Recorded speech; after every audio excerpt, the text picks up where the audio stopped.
वहाँ पर खड़े हो गए।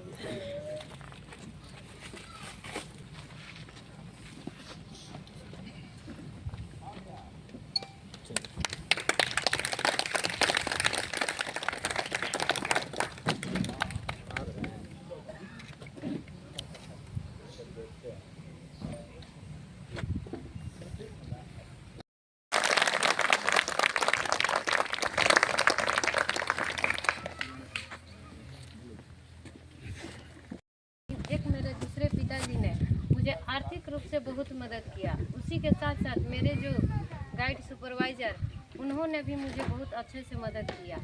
साथ ही साथ मैं अपने भाइयों को भी धन्यवाद देती हूँ जिन्होंने मुझे पीएचडी करने में बहुत सारा मदद किया।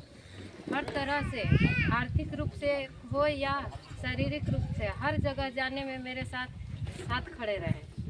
अपने पिताजी का जो दूसरे पिताजी का बोले उनका नाम एक बार। मेरे दूसरे पिताजी जो आर्थिक रूप से जो मदद किया उनका नाम देवनारायण सिंह, ग्राम मधुरना से हैं। और जो मेरे जन्म देने वाले पिताजी हैं वो मेरे पिताजी को पाल पोस कर इतना बड़ा किया और इतने बड़े मुकाम के लिए उन्होंने भी आर्थिक रूप से तो नहीं लेकिन मानसिक रूप से हमेशा मेरा हौसला बुलंद किया। और मेरे पिताजी का नाम पड़ेगा श्री यमुना सिंह, ग्राम सोनार।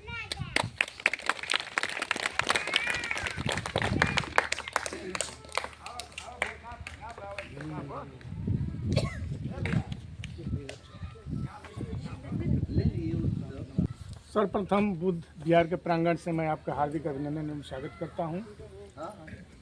इस गांव की बच्ची नीतू कुमारी बहुत गरीब परिवार से है। आर्थिक स्थिति इनके घर का बहुत कमज़ोर है। इनका माँ आज भी पैरालिसिस की शिकार है, किसी तरह से दवा हो पाता है।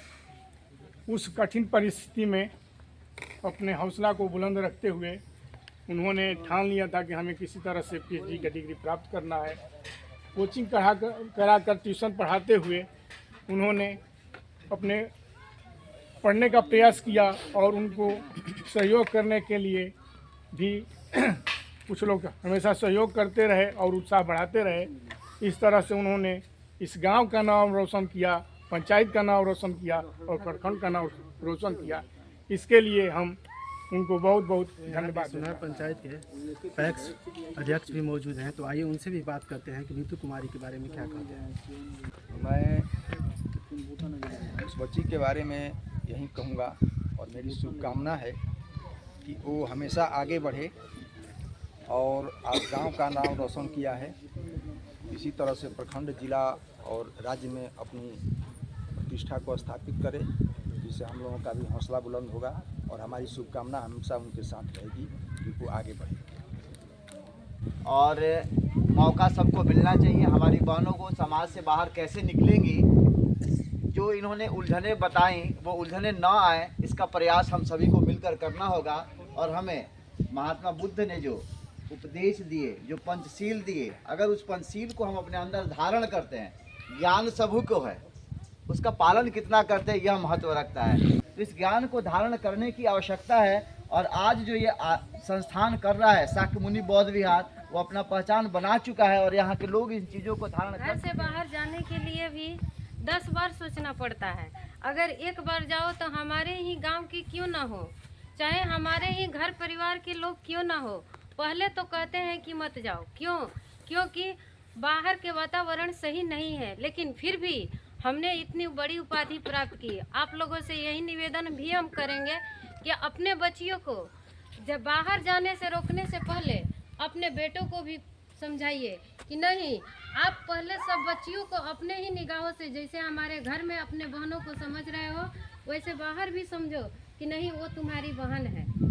तब जाकर के ये समाज बहुत बड़ा आगे बढ़ेगा। क्योंकि मेरा रिसर्च भी इसी टॉपिक पे है। भारत समाज में महिलाओं की स्थिति प्राचीन काल से आधुनिक काल तक एक अवलोकन के रूप में है, जो यही है कि पहले प्राचीन भारत में स्त्रियों की स्थिति कैसी थी, आज कैसी है, उसको सोचते हुए हम लोग आगे बढ़ रहे हैं। तो फिर हम लोग स्त्रियों पर, महिलाओं पर ही, लड़कियों पर ही क्यों आरोप लगा रहे हैं कि तुम बाहर नहीं जा सकते हो। पहले लड़कों को आरोप लगाए कि बाहर के वातावरण में हर लड़कियों का सम्मान करना सीखो। आज पीएचडी की डिग्री धारण करने में हमको इतना ऐसा ही मुकाम नहीं मिला। हम भी बहुत दर दर की ठोकरें खाए हैं, बहुत समाज के लोगों से बहुत सारी निंदा भी सुने हैं, लेकिन क्या उस निंदा से हमें पीछे हो जाना चाहिए? नहीं, आपको भी अपनी बेटियों को पढ़ाने के लिए समाज की निंदा से पीछे नहीं होना चाहिए। उसे आगे आप बढ़ाइएगा। आप एक कदम बढ़ाइएगा तो वो 4 कदम आगे रखने की हौसला रखेगा।